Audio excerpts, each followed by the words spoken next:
It took a jury less than 2 hours this afternoon to reach a verdict in the road rage shooting last August. Jurors found Matthew Wilks guilty of killing Tracy Smith as her teenage son looked on. Our Tony Atkins live outside the Milwaukee County Courthouse with how the verdict was reached. Tony.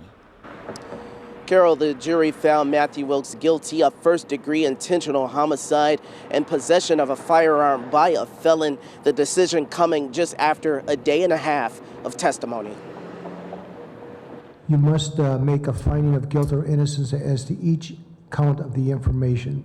After less than 2 days of testimony, Judge Jeffrey Wagner gave instructions to the jury. The trial centered around the death of Tracy Smith, a mother who was teaching her son to drive near 51st and Fond du Lac last August when they got into a crash with Matthew Wilks.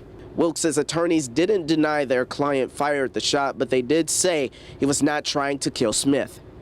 She got out of her vehicle, she checked the damage, and she aggressively called out to Mr. Wilks. Prosecutors disagreed and said, based on evidence, the shooting was deliberate and Wilks deserves a conviction of first-degree intentional homicide.